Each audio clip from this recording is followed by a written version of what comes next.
भिन्नक्षम नाबालिका हत्या मामलें अभियुक्त को आजीवन कारादंड। मयूरभंज जिलार रायरंगपुर कोर्टे अतिरिक्त जिला दौरा जज डॉक्टर भी सुजाता जनिका भिन्नक्षम नाबालिका हत्या मामलें अभियुक्त को आजीवन सश्रम कारादंड सह 5,000 टंका जोरिमाना दंड शुणाणी कर। सूचनायोग्य गोरु महिषाणी थाना अंतर्गत बिजातला ब्लॉक सोरंडा ग्रामर रेप मुर्मू बयस 35 वर्षों पत्नी को सही ग्रामर कृष्णगिरी फुसला फुसली करी निज घर को नहीं द्वितीय पत्नी रूपे रखिथिला। बिचरा असह्य रेप मुर्मू पत्नी विरह भांगी पड़वा सह घरे खाइबा पीवा बापा माँ गोरु गाई सेवा कर भारी हैरान हरकत होता। शेष में से तार पत्नी अपहरणकारी उपरे प्रतिशोध नेबापई तार मनरे हिंस्र आचरण जागरण होता। 24/7/2023 कृष्णगिरी सकाळे कौनसी काम सरगड़ा जाइथिले। घरे कृष्णगिरीर वृद्ध पितामाता एवं तार 14 वर्षीय भिन्नक्षम नाबालिका झील रही।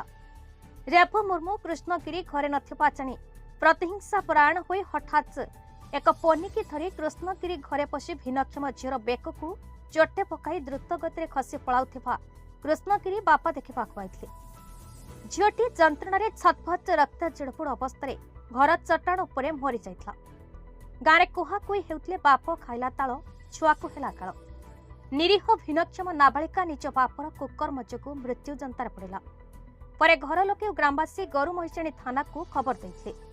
पुलिस घटनास्थल पहुंची मृतकों को जबत करने सह रेप मुर्मू नाम एक हत्या मामला केस नंबर 68/23 रुजु कर तदंत जारी रखिथिला।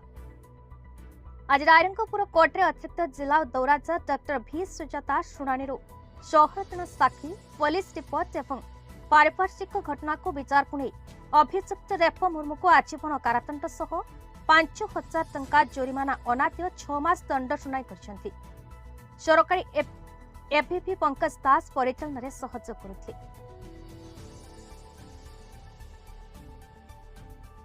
मु पंकज कुमार दास रायरंगपुर अतिरिक्त जिला दौरा जज कोर्टर सरकारी वकील भाव कार्यरत अच्छी। आज मान्यवर अदालत एक हत्या घटनार राय शुणाई। यही घटनाटी गत 24/7/2023 तारीख रे गोरुमिशाणी थाना अंतर्गत सोरंडा ग्राम घटीला।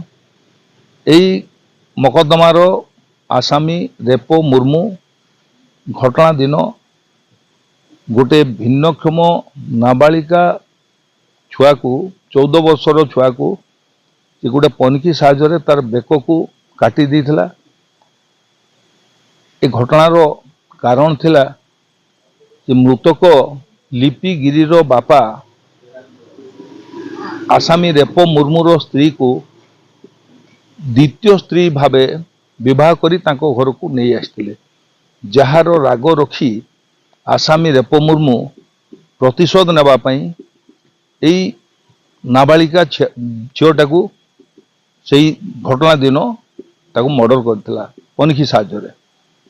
आज मान्यवर अदालत घटनार समस्त साक्ष्य बयान को भित्ति करी दोषी साब्यस्त करी आसामी को आजीवन कारादंड सहित 5,000 टंका जरिमाना अनादेय 6 मास सश्रम कारादंड रे दंडित करिसेंती। रायरंगपुर अक्षय विश्वास रिपोर्ट बीई न्यूज ओडिशा।